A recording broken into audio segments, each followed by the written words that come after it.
Court ने कहा है, बहुत ध्यान से सुनिएगा, दिल्ली हाई कोर्ट ने कहा है कि संविधान की धारा 44 के आलोक में समान नागरिक संहिता की तरफ कदम बढ़ाए सरकार। ये बहुत बड़ी चीज है कि दिल्ली हाई कोर्ट कह रहा है कि यूनिफॉर्म सिविल कोड लागू होना चाहिए। बहुत से लोग समझ नहीं पाएंगे यूनिफॉर्म सिविल कोड का मतलब क्या है। देखिए, मतलब यह है कि अलग अलग धर्मों में शादी की उम्र अलग अलग ना हो।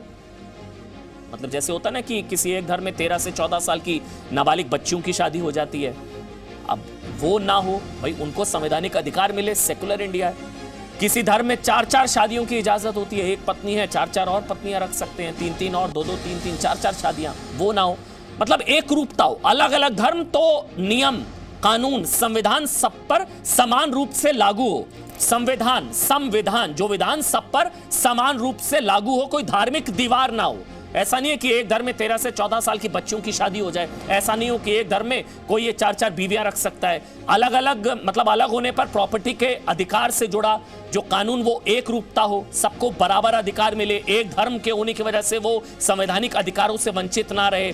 कुल मिलाकर समझिएगा, शादी विवाह की उम्र अलग अलग ना हो, गुजारा भत्ता एक हो, ग्राउंड्स ऑफ डिवोर्स अलग अलग ना हो, प्रॉपर्टी के राइट अलग अलग ना हो, मतलब गोद लेने का नियम अलग अलग ना हो। सवाल यह कि जब देश एक है तो यह मजहबी दीवार ना हो, यह धार्मिक दीवार ना हो, धार्मिक भेदभाव ना हो, धर्म के आधार पर कोई उन संवैधानिक अधिकारों से वंचित ना रह जाए क्योंकि वो उस अमुक धर्म से ताल्लुक रखता है या रखती हैं। जैसे शाहबानो मामले में हुआ था, शाहबानो को कोर्ट तक जाना पड़ा था गुजारे भत्ते के लिए, फिर उसको भी एक तुष्टीकरण के चक्कर में एक सरकार ने पलट दिया था। तो इन चीजों को लेकर अब दिल्ली हाई कोर्ट कह रहा है। ये बड़ी खबर इस लिहाज से है क्योंकि देखिए, दिल्ली हाई कोर्ट की तरफ से कहा जा रहा है कि यूनिफॉर्म सिविल कोड लाए सरकार। यही नहीं, इसमें तो ये भी कहा गया, संबित पात्रा मेरे साथ इस वक्त जुड़ चुके हैं, बीजेपी के राष्ट्रीय प्रवक्ता हैं। मेरे साथ अश्वनी जी हैं जो कि एडवोकेट है, सुप्रीम कोर्ट में लॉयर हैं। आपका भी स्वागत। तस्लीम अहमद रहमानी साहब हैं, एसडीपीआई के सचिव हैं, और मेरे साथ आरफा खानम जो कि लॉयर हैं, सोशल एक्टिविस्ट हैं, वो भी मेरे साथ होंगी, और जीनत शौकत अली जी हैं, वो भी मेरे साथ होंगी, सोशल एक्टिविस्ट हैं। लेकिन सबसे पहले संबित, कोर्ट के ऑर्डर में जो सबसे इंपॉर्टेंट है वो तो ये है कि supreme court had in 1985 directed the judgment in this case to be placed before Ministry of Law to take appropriate steps। मतलब यह कहा गया है कि 1985 में सुप्रीम कोर्ट की तरफ से कहा गया था, 3 दशक बाद भी इसे गंभीरता से क्यों नहीं लिया गया? यह आप लोगों से सरकार से सवाल पूछा है दिल्ली हाई कोर्ट ने। देखिए अमन जी, पहले तो धन्यवाद कि आप आज इस विषय पे डिबेट कर रहे हैं, क्योंकि जहां तक यूनिफॉर्म सिविल कोड का विषय है, ये एक डिबेटेबल विषय है और वाइड स्प्रेड डिबेट होना चाहिए। दूसरी बात है, बिल्कुल सही कहा दिल्ली हाई कोर्ट ने, कोई पहली बार दिल्ली हाई कोर्ट ने इस विषय पर संज्ञान लिया हो ऐसा नहीं। और सुप्रीम कोर्ट ने 2 बहुत महत्वपूर्ण विषयों में, शाहबानो केस आपने कहा, दूसरा सरला मुदगल केस में भी सुप्रीम कोर्ट ने उस समय के तत्कालीन जो भी सरकारें थी उनको हिदायत दी थी सुप्रीम कोर्ट ने कि आप यूनिफॉर्म सिविल कोड लेके आइए। केवल इतना ही नहीं, जो हमारे कॉन्स्टिट्यूशन मेकर्स थे उन्होंने भी एक प्रावधान डायरेक्टिव प्रिंसिपल के रूप में आर्टिकल 44 में ये किया हुआ है कि गुड गवर्नेंस के लिए, फंडामेंटल गवर्नेंस के लिए आवश्यक है कि हम यूनिफॉर्म सिविल कोड की ओर बढ़े। मगर इसमें एक क्लॉज आर्टिकल 37 का है जिसके अंतर्गत ये विषय एग्जीक्यूटिव का होगा और इसमें कोर्ट किसी प्रकार का एक ऑर्डर नहीं पास कर सकती है। इसलिए बार बार कोर्ट सजेशन दे रही है, ऑर्डर नहीं पास कर रही है। आपने सही कहा, हमारी अभी सरकार है, हम इसमें क्या करेंगे। देखिए, आर्टिकल 44 का सम्मान हम करते हैं और यूनिफॉर्म सिविल कोड हमारे मूल विचारधाराओं में से एक है। जो आइडियोलॉजिकल मूल विचारधारा है भाजपा की, एब्रोगेशन ऑफ आर्टिकल 370, 370 को निरस्त करना, राम मंदिर का निर्माण, यूनिफॉर्म सिविल कोड को लाना, ये हमारा मूल विचार है। 2 मूल विचार हमने पूर्ण किए हैं, मोदी जी ने पूर्ण किया है, एब्रोगेट किया है आर्टिकल 370 को, राम मंदिर के निर्माण में हम आगे बढ़ रहे हैं। देखिए, यूनिफॉर्म सिविल कोड में मैं सिर्फ 3 चीज़ कहूँगा, बिल्कुल हम लाएंगे, जैसे कि पहले भी हमारे कानून मंत्री ने बताया है, मगर इसमें 3 चीज़ आप ध्यान करिएगा। Wide spread debate with every stake holder, जितने भी इसके स्टेक होल्डर्स हैं, और समाज में इसमें किसी प्रकार की वैमनस्यता ना हो, किसी प्रकार का भेदभाव ना हो, इसलिए डिबेट होगा, नंबर 1।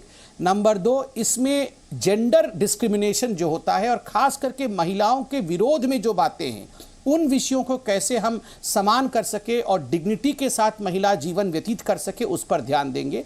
और तीसरा और बहुत महत्वपूर्ण विषय है कि best practices from all religion. कुछ प्रैक्टिसेस हिंदू धर्म में अच्छा है, कुछ क्रिश्चियन धर्म में अच्छा है, कुछ इस्लाम में अच्छा है। तो जो भी जिस धर्म में अच्छी चीज़ें हैं उनको लेकर एक हार्मोनिकल तरीके से, एक हार्मोनाइज तरीके से इस कानून का गठन किया जाएगा। और आपने देखा होगा 2016 में, मेरे पास एक अपील है, 2016 में उस समय तत्कालीन जस्टिस BS चौहान, जो कि सुप्रीम कोर्ट के रिटायर्ड जज थे और लॉ कमीशन को हेड करते थे, उन्होंने इस प्रकार का एक क्वेश्चनेयर जारी किया था जिसमें 16 सवाल जनता से पूछे गए थे। मैं कुछ सवाल आपको दिखा रहा हूं, ऐसे 16 सवाल थे। इन सबके उत्तर जनता से इकट्ठे करने के पश्चात इस पर अब इवैल्यूएशन चल रहा है। पिछले वर्ष भी सुप्रीम कोर्ट ने सरकार से इस पर उत्तर मांगा था और मुझे लगता है यथाशीघ्र ही सरकार इस पर उत्तर रखेगी और इस विषय को लेकर आगे बढ़ेगी। संबित, फिर वही सवाल घूम के फिर वहीं पर आ गया। 2015, 2016, 2019, 1985 कई बार अदालतें आपको याद दिला चुकी हैं कि आप इस पर एक्शन लीजिए लीजिए लीजिए। बार बार संविधान निर्माता डॉक्टर भीमराव अंबेडकर, उन्होंने भी उनका भी जो कोट है वो यही है कि यूनिफॉर्म सिविल कोड लागू करने की कोशिश करनी चाहिए। संविधान निर्माताओं ने ही आर्टिकल 44 के जरिए इसकी कल्पना की थी। तो आपको कई बार याद दिलाया गया कोर्ट की तरफ से, बार बार। कोई टाइमलाइन है? 1 साल, 2 साल, 3 साल? आज कम से कम हम बोल सके कि हाँ, 2 साल के अंदर अंदर महिलाओं को अधिकार मिलेंगे।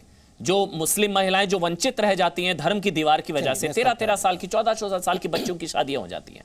आप सोचिए, वह 4-4 शादियां हो जाएंगी, घर में एक पत्नी है, आप 3-3 पत्नियां हो, वो चीजें, वो एक धर्म से हो तो वो इन संवैधानिक अधिकारों से वंचित रहें। ये जिम्मेदारी है आपकी, यही सेकुलरिज्म है असली। कोई टाइमलाइन? अमन भाई, मैं इसका जवाब देता हूं। और देखिए, कोई सरकार प्रवक्ताओं के साथ ये नहीं, मैं बहुत हम्बली कहूंगा और जो सच्चाई है वो व्यतीत करूंगा जी। देखिए, ऐसा है अमन भाई की सरकार जो है प्रवक्ताओं के साथ या पार्टी के साथ टाइमलाइन नहीं डिस्कस करती है कि कौन से कानून को वो कब लेके आने वाली है, क्योंकि हम संगठन में हैं, सरकार अलग होती है।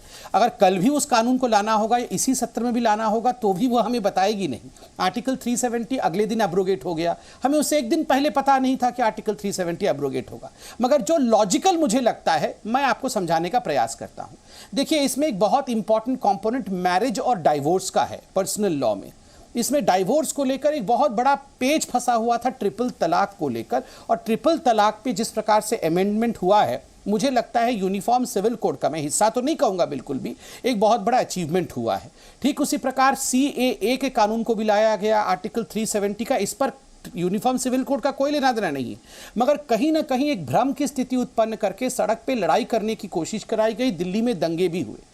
मुझे लगता है कि सरकार बिल्कुल चाहती है कि यूनिफॉर्म सिविल कोड लाए, मगर एक साथ सभी फ्रंट पर इस प्रकार भ्रम फैले, उसको दूर करना, उस पर डिबेट करना, उस पर सभी के राय मशवरों को लेना, ये प्रोसेस चालू है। और पूरे फूल प्रूफ प्रोसेस के कंप्लीट होने के बाद सरकार इस पर उतरेगी और बिल्कुल फूल प्रूफ तरीके से उतरेगी। मैं आपको याद दिला के अंत करूंगा बात को।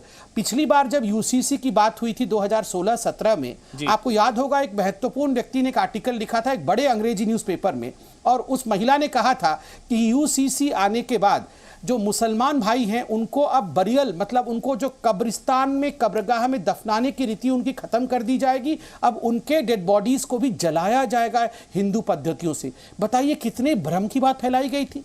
इसलिए कहीं दंगे ना हो, किसी प्रकार से भ्रम ना फैले, इन भ्रमों को दूर करके सरकार अवश्य इस कदम को आगे बढ़ाएगी। मैं अश्विनी जी आपके पास आऊं, उससे पहले तस्लीम अहमद रहमानी। तस्लीम अहमद रहमानी, आना चाहिए यूनिफॉर्म सिविल कोड, बहुत ज़रूरी है ताकि एक धर्म की होने की वजह से कोई संवैधानिक अधिकारों से वंचित ना रहे। संविधान सब पर समान रूप से विधान लागू हो। रहमानी साहब। देखिए अमन जी, आपने जो इस प्रोग्राम की शुरुआत की है तो ऐसा उसमें आपने बताने की कोशिश की है, ऐसा महसूस हुआ, मुझे महसूस हुआ कि जैसे यूनिफॉर्म सिविल कोड के रास्ते में या उसका इम्प्लीकेशन सिर्फ मुसलमानों के ऊपर होगा, ऐसा तो नहीं है। यूनिफॉर्म सिविल कोड तो हिंदुओं के लिए भी, ईसाइयों के लिए, सिखों के लिए, ट्राइबल्स के लिए, साउथ इंडिया के हिंदूज, नॉर्थ इंडिया के हिंदू, सनातन धर्मी हिंदू, आर्य समाजी हिंदू, सबके अलग अलग रीति रिवाज इस देश में है। नॉर्थ ईस्ट के अलग रीति रिवाज है, नॉर्थ इंडिया के अलग है, सब बहुत सारे हिंदुस्तान में रीति रिवाज शादी ब्याह को लेके और जायदाद इनहेरिटेंस को लेके हैं। उन सभी के ऊपर यूनिफॉर्म सिविल कोड को नाफिज होना है। तो एक बात तो ये ख्याल रखना चाहिए कि ये मुसलमानों से रिलेटेड नहीं है, और ना जब भी हम इसको मुसलमानों से रिलेट करने की कोशिश करते हैं तो मुझे लगता है कि हम सीरियस नहीं है यूनिफॉर्म सिविल कोड को। दूसरी बात ये कि ये कोई पहला ऑब्जर्वेशन नहीं है जो अभी संबित ने भी कहा, आपने भी कहा, भले नहीं मेरी बात पूरी होने दीजिए, क्योंकि आपत्ति उसी धर्म से आती है। ये पहला नहीं, कम से कम 12 ऑब्जर्वेशन। जी जी, नहीं ऐसा नहीं है, ऐसा नहीं है। 12 मरतबा various courts, various high courts and supreme court के ऑब्जर्वेशन है और सजेशन एंड ऑब्जर्वेशन है गवर्नमेंट को, कांग्रेस की गवर्नमेंट्स को भी, बीजेपी की गवर्नमेंट्स को भी। लेकिन जो आर्टिकल 44 है, अगर आप उसे गौर से पढ़ें तो ये किसी कम्युनिटी के लिए नहीं है। ये गाइडिंग प्रिंसिपल गवर्नमेंट को डायरेक्ट करता है कि वो कोशिश करेगी कि समाज के तमाम लोग आमादा हो जाएं, उस पर कंसेंसस क्रिएट हो समाज के अंदर कि वो यूनिफॉर्म सिविल कोड को अडॉप्ट करे। उस डायरेक्शन में पिछले 73 साल में किसी भी सरकार ने कोई काम नहीं किया अभी तक। एक ब्लूप्रिंट आना चाहिए। जो संबित कह रहे हैं कि मुसलमान के अच्छे कानून, हिंदू के अच्छे कानून, सिख के अच्छे कानून, उसका समावेश हो, तो वो कैसा होगा? उसका कोई ब्लूप्रिंट हो तभी तो उस पर डिस्कशन होगा। दूसरी और आखिरी बात इस सेक्टर में मैं कहूं कि लॉ कमीशन ने 2016 में जो क्वेश्चनायर दिया था, लाखों लोगों ने, करोड़ों लोगों ने उसके जवाब दिए, उसका इवेल्युएशन भी हुआ। 2018 में उसी लॉ कमीशन के चेयरमैन ने गवर्नमेंट ऑफ इंडिया को यह कहा कि आप यूसीसी से पहले codification of various religious law की तरफ कदम बढ़ाइए। और हमने भी कहा, जिस तरीके से नेहरू जी ने हिंदू कोड बिल लाए, उसको पास कराया, बहुत मुश्किल काम था, 4 साल 5 साल लग गए। सारे कांग्रेस के बहुत बड़े बड़े महान लोग भी उसके खिलाफ थे, लेकिन नेहरू जी ने पास करवाया। उसी तरीके से आप मुस्लिम कोड बिल क्यों नहीं लाते, क्रिश्चियन कोड बिल क्यों नहीं लाते हैं, सिख कोड बिल क्यों नहीं लाते? बहुत सारे मसले उसी से हल हो जाएंगे। मैं खुद ये बात कहता रहा हूं और कह रहा हूं कि कोडिफिकेशन ऑफ मुस्लिम लॉ एक बहुत सख्त जरूरत है और गवर्नमेंट ऑफ इंडिया को उस डायरेक्शन में स्टेप लेना चाहिए। ये जिम्मेदारी है उस सरकार की। रहमानी साहब, मुस्लिम law, Hindu law, Sikh law, एक ही लॉ हो जाए ना सब पर, मैं उसकी बात कर रहा हूं। ये पर्सनल लॉ अगर संविधान पर भारी पड़े तो वो पर्सनल वो तो है ऑलरेडी, वो आपने भ्रांति फैलाई है। भारत का कॉन्स्टिट्यूशन नहीं, अब भारत का एक ही कॉन्स्टिट्यूशन है और सारे लॉ उसी कॉन्स्टिट्यूशन के तहत। अगर ऐसा है, एक ही किताब, अगर ऐसा है, कोई दूसरी किताब हो तो मुझे बताइए, मैं बता देता हूं। मुझे बताइए, ऐसा है, दूसरी किताब है। अगर ऐसा है तो फिर शादी की उम्र अलग अलग क्यों है? क्यों 13 से 14 साल की बच्चियों की शादी हो जाए मुस्लिम धर्म में? क्यों 4-4 शादियों की इजाजत? बिल्कुल नहीं है। आप जो आपको ये तो पता नहीं है, ये आप जानबूझ। अच्छा, मुझे बता दीजिए। हाँ, क्या आप शादी की उम्र लड़के लड़की अलग अलग नहीं है? गवर्नमेंट ऑफ इंडिया का लॉ है उसी के हिसाब से होती है। नहीं है, बिल्कुल नहीं है। नहीं। अच्छा अश्वनी जी, 18 साल लड़की, 21 साल लड़का, नहीं, शादी की उम्र सबके लिए है। नहीं, सबके लिए। इसका पर्सनल लॉ से कोई लेना देना नहीं है। अच्छा, आप ये बात अगर कह रहे हैं तो या तो आपको इन्फॉर्मेशन नहीं है या गलत कह रहे हैं।